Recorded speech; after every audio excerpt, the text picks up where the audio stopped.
Good afternoon, everyone. Mary Sloan here with another episode of Inspirational Influencer News, People Making a Difference.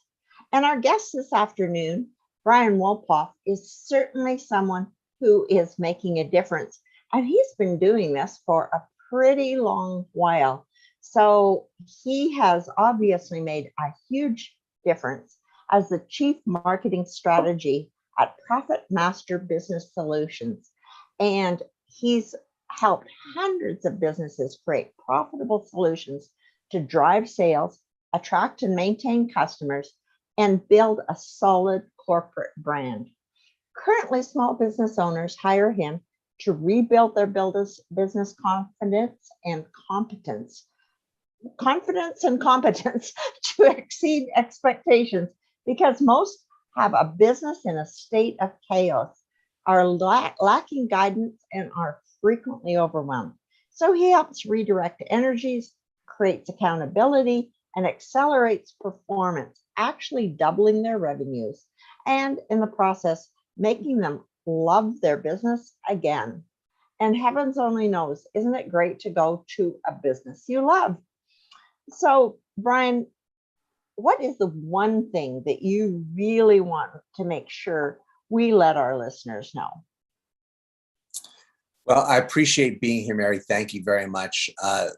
I love working with small business owners. I love really helping them find their way in their business and make that and get that happiness in what the results are. So as I will say it many times, given 45 minutes of their time, I can show business owners how to triple their leads, double their sales, and find $100,000 or more in their business without spending additional dollar marketing or advertising. That's pretty good. I like the $100,000 more without marketing or advertising. I mean, usually it's like, well, let's grow your business now. What's your ad budget?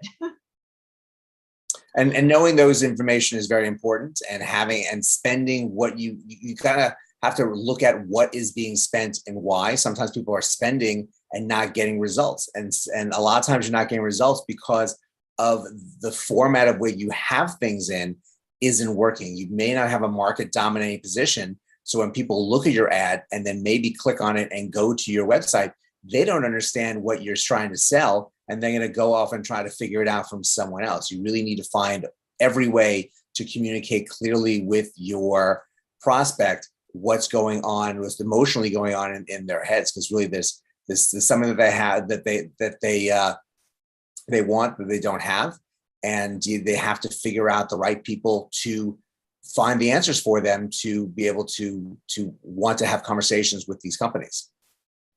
Yeah, and it's so right what you said about market dominating position. And of course, a large part of that becomes really branding your message and knowing who your message should be to. I mean, I find oftentimes when I'm working with coaches and speakers, they believe that they can help everyone. And, unfortunately, there is no everyone. I mean, everyone's the same as no one. If you don't know who you really help so you can speak to them, and that's the big point of getting a market dominating position out there, to know who you want to speak to and who you don't, because the people that you do want to speak to will be the ones who will happily spend more money with you.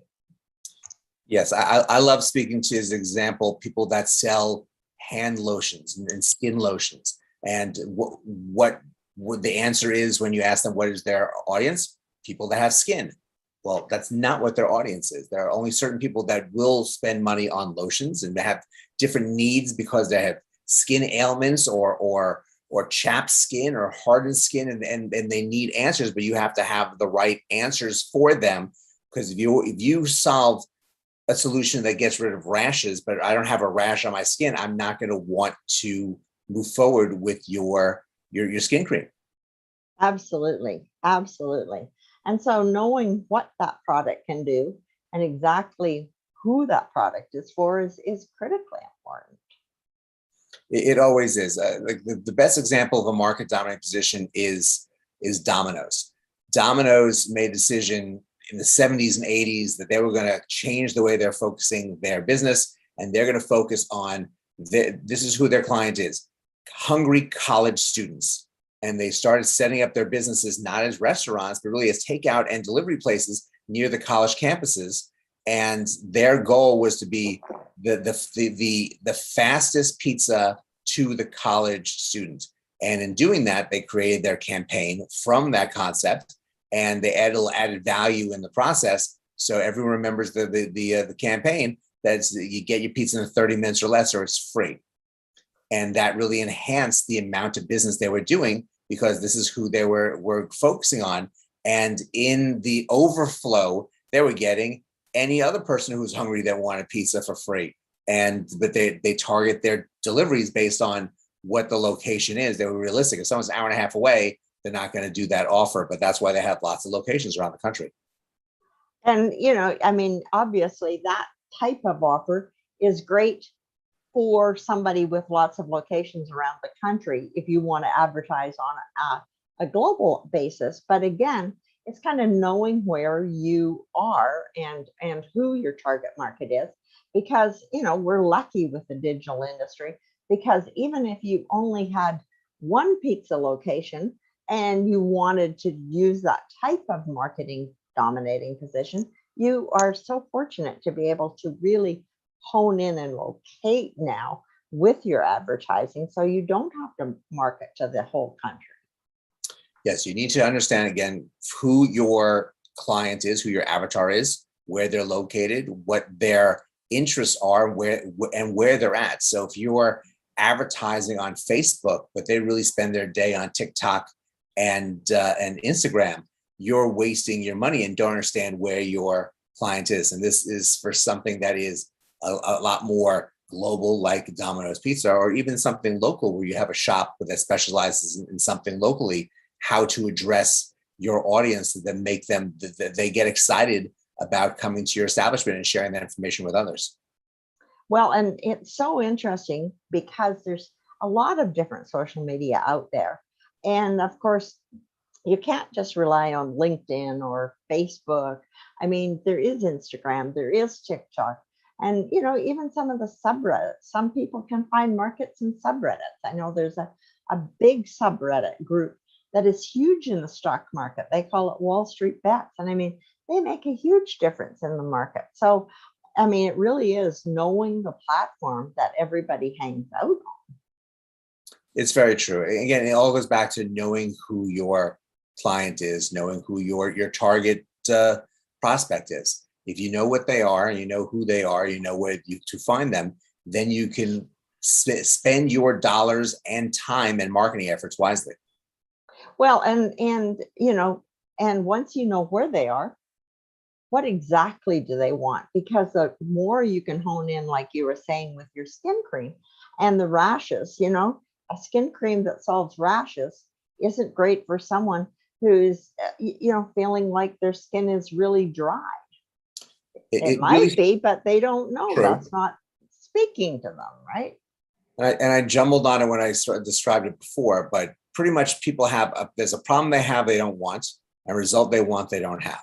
So if you hone in on what that problem is they don't want, and that's your focus, you then target everything based on answering how to become the result they want they don't have. And that streamlines everything based on that. That starts with you really fully understanding who your target audience is. Well, it's great with, multi-line businesses, because even if they start out being a rash cream, if they then develop a dry skin cream, they can go out and look for people who relate to the dry skin issues. And that may be some of the people who like their rash cream, but it may be a completely different audience. And that's really what allows you to widen your base. And sometimes your product will treat different things, but you should still target it to one particular problem, because those people will be listening. I want a solution. And those are the ones that'll go buy. Yeah, there's always ways to expand your business. There's always concepts, and you have to plan them out wisely, because you don't want to take away from your main focus. If you have a revenue stream that is growing and you're happy with with your business, then looking at different ways to address adding to it and adding different types of streams, then that should be a focus. But you need to make sure that things are happening the right way. Do people understand who you are when they get to your website? Is your website speaking to them? And does it address those two concerns they have in their head? Because if it doesn't speak to them, it doesn't give them reason to pause, they're going to go look for someone else who's doing the same thing in the industry, because people are on journeys. People are always on a journey, and they're looking for answers. And the answer isn't always right now. The answer might be a week from now, a month from now, 6 months from now.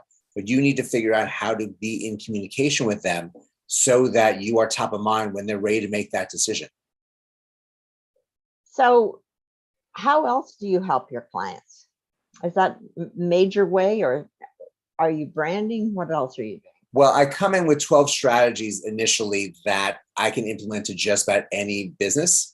And then as I'm implementing them, we're finding out exactly what the real concerns and problems are so that I'm able to come up with the right tactics that go along with that. I've ran accounts for 2 different marketing and advertising agencies in my career. I also worked in national and local radio. So I have a really strong understanding of creating a marketing message, how to get that marketing message out, and how to get a response from it. But it all comes down to what is it that you're actually doing? A lot of small business owners start their business because there's something that they love to do, and there's multiple reasons why they chose to do it, but they're skilled in that function. They don't fully understand marketing. They don't fully understand bookkeeping and HR. And these problems can occur because they are focusing either too much on that and might be making mistakes, or really don't have that right balance as they're starting out. So I really kind of come in and look at how to address what their offer is, how to address how they're pricing the offer, because if you're not pricing your offer correctly and giving yourself opportunity to generate revenue, then you might be actually leaving money on the table every single time you make a transaction. And a lot of business owners don't see very simple concepts that have been out there for a long time that they can implement in their business as well, and just find the right ways and product pieces that go along with that. Well, it's good for us marketers that not everybody's a marketer because, I mean, that's what we love doing. That's what interests us, is finding ways that we can enhance the market and make our clients more money. Well, they love running their business or creating their products or whatever. And, it's symbiotic, which is what's fabulous. Which is why it's good when business owners can ask questions and are open to getting assistance and guidance when there's opportunity. You look at examples of what other people are doing, and you figure out, how can I implement that into my business? I mentioned with pricing, McDonald's is a gold mine of concept that people don't realize that they can put into their own business and grow. So McDonald's, you go there and ask for a soda, you ask for a small soda. Well, would you like a large soda? And so you say yes. And now you're getting a little bit more of what you want for a little bit more money. They just upsold you. That's upselling. And if you order a burger and they say, would you like fries with that? And you say yes, that's cross-selling. And you look at that, how can I take that into my business and make additional revenue from it? Well, I have a product, and this is the product, but I have an A+ model of the product they're getting a little bit more for a little bit more money. And I offer that to them when they've made the decision to make a purchase. So they have the choice whether to go with the regular model or the A+ model. And they go with the A+ model, you've just made more revenue, because the key with that component is 34% of the time you make an offer to someone like that, they're going to say yes. So in turn, if you're not making offers like that, you're leaving money on the table, a significant amount of time that you could be generating additional revenue for your business.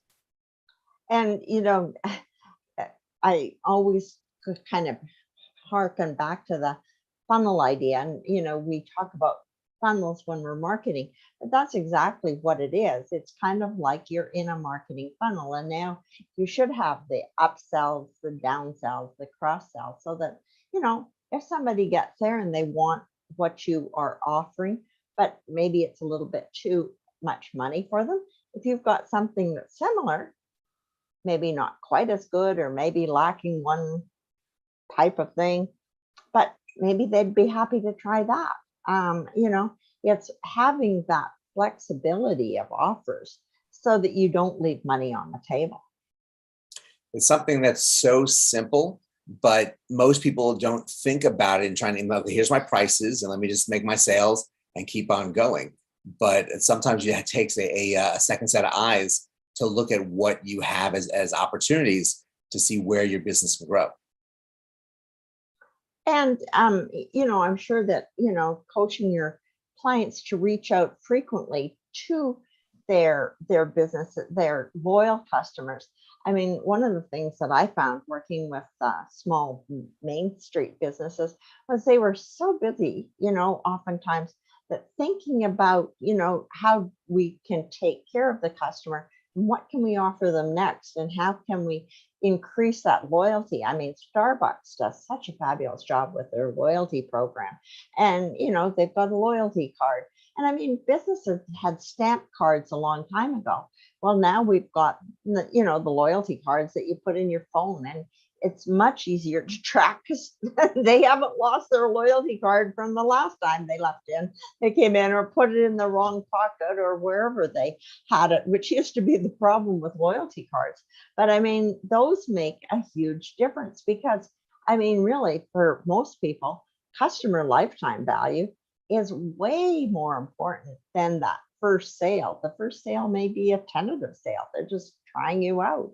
But if they like it, they could come back and start making a lot more purchases.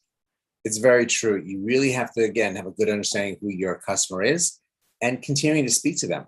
They like having relationships with businesses, and they like having relationships with businesses they like that they're getting reward from. So yes, some of the bigger companies have departments that just handle those. So the people who are serving the coffee at Starbucks are making the decisions in the process. They're just checking something off and scanning as they go. So there is some time that's needed, but if you put that time in and you get creative how to do this, it can be very rewarding. Again, it takes a lot more effort and money to get a new clients than it is to keep an old one. So finding different ways to utilize them, whether it's a rewards program or rewarding them with a referral program. They're bringing in more customers for you, and then they're the name that keeps getting dropped. They're getting benefit in certain ways, and if you're able to figure out how to make them a customer evangelist, those are going to keep going. Just keep talking to people. I can't believe how much I love this place, and you look at Chick-fil-A. Chick-fil-A is a prime example of that. People just talk about Chick-fil-A. Chick-fil-A's budget is nowhere near what McDonald's and Burger King spend, because there's a different relationship with that company and how people talk about them, think about, and emotionally feel about their products. And I mean, that's a huge thing because we are at the heart of it emotional beings. So if we can get emotionally involved with a brand, I mean, they won. They really won because now we'll be out there evangelizing on their behalf. Oh, I love that chicken. Oh, that's the best. Exactly. And it makes your life a whole lot easier if they're handling some of the marketing for you. They Oh, really no. are making a difference in your business. Well, and you know, I mean, customers may come in and they sort of believe you. But if their friend comes in with them and says, "Oh, I love this place. They've always got such great this and such great that and such great this," guess what? They just took care of all your marketing. Now that person probably buys three things because the person they trusted was right there with them. I mean, those are such a big difference. It goes back to the point that I said before, that people are on a journey and they're trying to learn as much about a product as possible or a business before they make a decision to spend money on it. And if you're able to get information in front of them and on a regular basis, you're going to stay top of mind. So whether it is other people giving their own personal referrals and reading things online, there's value to that in growing this customer into this prospect into a customer, because it's this decision making that that they have to figure themselves out. If someone has a house and a pipe bursts and water's running all over the place, they will call the first plumber that they'll pick up the phone and give them money.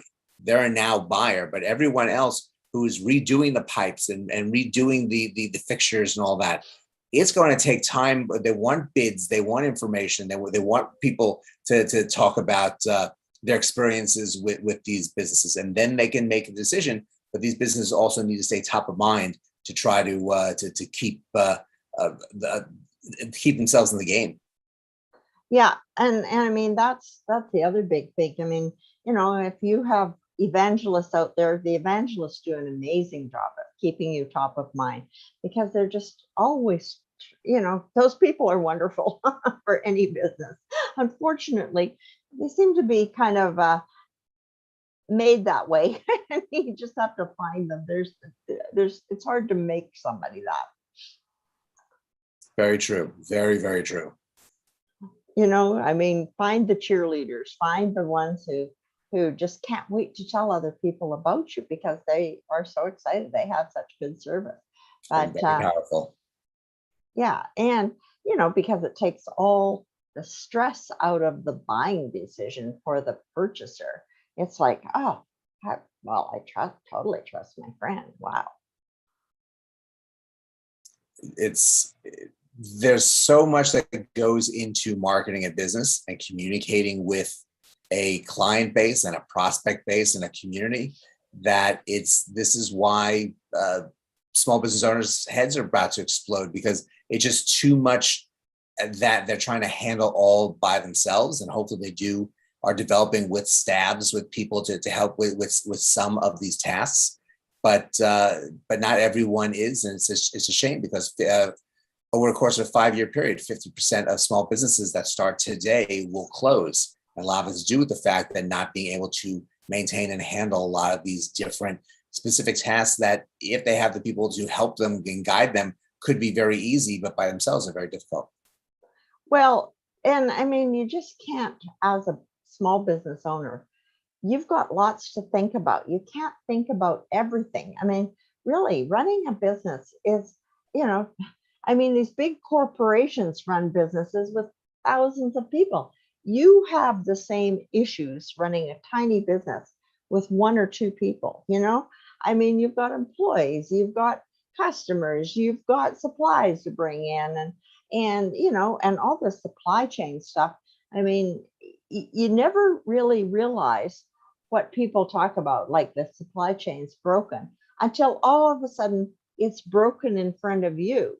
I mean, I went into a local supermarket to get one of their take-home pizzas because they make fantastic take-home pizzas. But where I went for them was empty. I'm like, what? Didn't somebody make pizzas today? What's wrong with this picture? So I went over to the deli counter and asked, and they said, oh, we can't get boxes. It's like, oh my, I mean, the challenges for business owners is really something. And it doesn't get any easier. So for anybody who becomes a small business owner, boy, hats off to them because it isn't easy. No, not at all. And people go into being a small business owner for many different reasons. And it takes a very strong soul to kind of get through some of those issues, not just the first year, the first few years to get past them. And so you can really see that growth that you've wanted and the free, like you start the business because you want some level of freedom, whether it's decision-making freedom or freedom with your family and your time and vacations and the dollars that are coming through to you. So there's a lot of sacrifice that comes at the beginning to get there. But once you can figure out how to get there, it could be extremely rewarding. Well, and, I mean, it's great that there's coaches in the world out there like you who can really help them along the way because, and I think it's interesting. Coaching is really exploding because people have realized that life is easier if you go to somebody who actually knows what the problems are you're experiencing and knows how to help you solve them instead of trying to do it all on your own, by trial and error. Trial and error is not a great methodology No, unless you it's not. absolutely have to. You know? I mean, that's got to be, I mean, it's like trial and error Facebook ads. I did a lot of Facebook ads and always use chatbots because they cut down the price so much. And I'd say that to people and they go, "What's chatbot? How can I use that? Oh, I'd love to cut down my ad costs." But I mean, there's so much goes into all of this stuff that, if you think as a small business owner, you're going to be able to do all of this out the gate all by yourself. I mean, go get help. Yeah, and it's being open to it, and that's the key. You have to be open to get help, and you have to understand that getting the right help is an investment in your business and not an expense. And you will go so much farther if you put the pieces together the right way. If you're a business that, like, I still speak to businesses that have websites that are 10 to 15 years old. They're not optimized for the phone. No one is clicking on them. I don't understand why no one comes to my website, but I already spent whatever I spent, and so that's all I'm going to spend on a website. But no, you look at the biggest companies, and they're updating their website every year, and finding something fresh within the website. So you have to do every few years. You need to get an upgrade so that you're staying with people, because it's the people who are going. You want their attention as you go into the website, and they want to look at a website that they can actually function on their phone, as opposed to something that doesn't work whatsoever. And again, once you get them there, you really have to address. It's so important to address these two concerns they have in their head. There's a problem they have they don't want, a result they want they don't have. And if you're able to address that within the website, and I have a key strategy that really helps keep people on your website and makes them pause so they absorb the information and want to learn more, then you can become a prospect. They become a prospect, and you become top of mind with them. And that's where building business all comes about.